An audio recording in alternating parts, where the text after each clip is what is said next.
In this lecture, we are going to discuss various activities involved in database design and development process. Before we start, let me revise the term database. Database, as we have discussed in previous classes, it is the organized collection of data that is related to a particular subject or purpose. Easy retrieval and modification of this data requires DBMS, that is Database Management Software. It is the software that handles all accesses to the database. Every organization maintains a database where the information which is required by the organization is stored, and through DBMS and with the help of software application, the required information is accessed whenever required. For example, when we perform any bank transaction, like when we ask for balance inquiry, it fetches the details stored in the database and it returns the balance available in our account.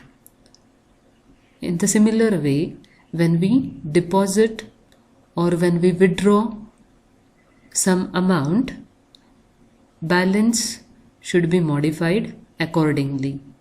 When we deposit, the balance gets increased, and when we withdraw, the balance gets decreased.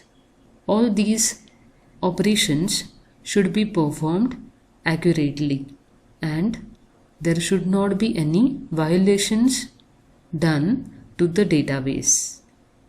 So, to avoid violations or to avoid inaccuracy, databases must be created carefully. Let us now discuss what are the various steps involved in this database design and development process. It starts by defining business processes.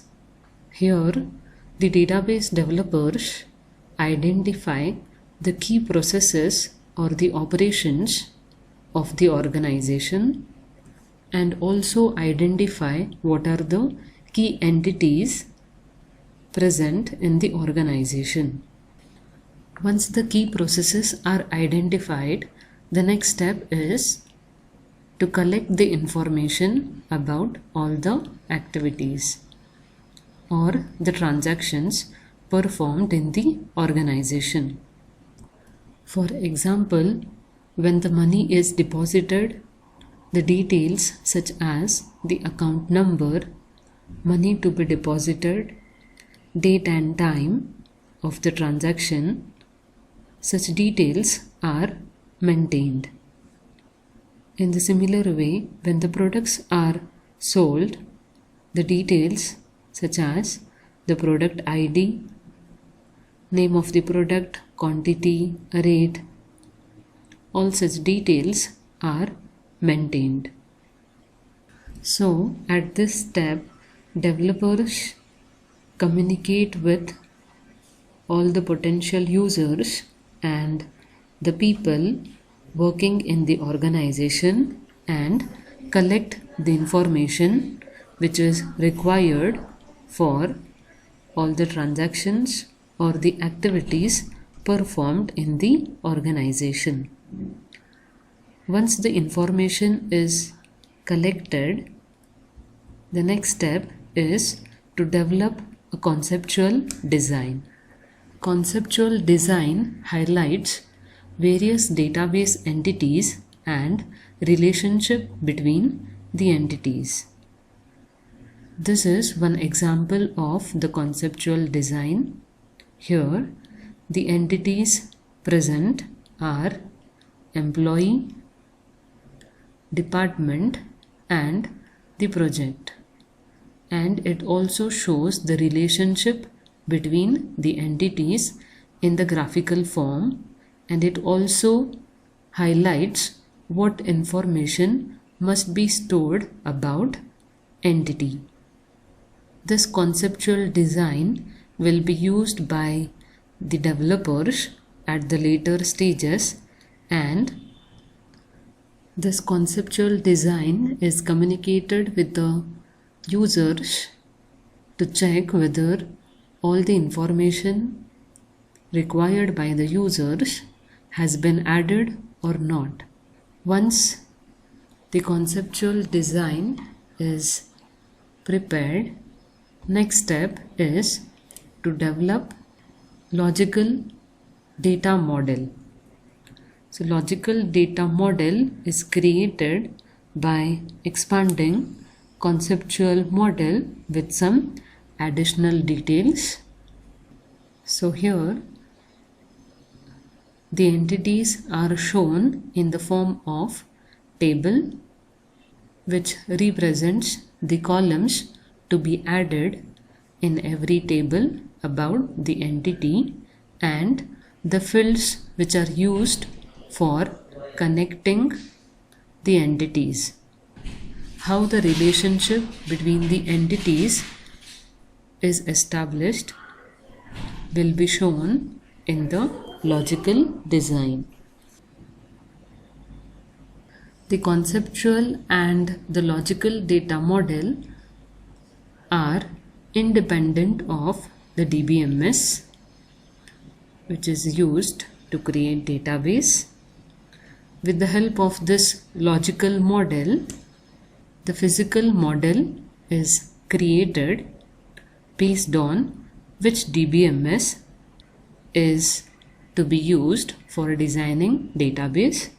There are various DBMS used, such as Oracle, MySQL and Access. So depending on the DBMS, physical design is created. For example, this is the physical design prepared by considering MS Access as the DBMS. This physical design represents the table to be created, that is, the column and the data type to be used for every column is mentioned in the physical design. Once the physical design is prepared, with the help of this, the database is created by using the database management software. Once the database is created, the next step is to test the database. At this step, the sample data is added into the database for testing purpose. At this step, accuracy of data is checked by performing all the transactions on this sample data before it is implemented in real time. This is how the database is designed and developed. In next module, we will be learning how to create database by using MS Access, which is an example of database management system, that is DBMS.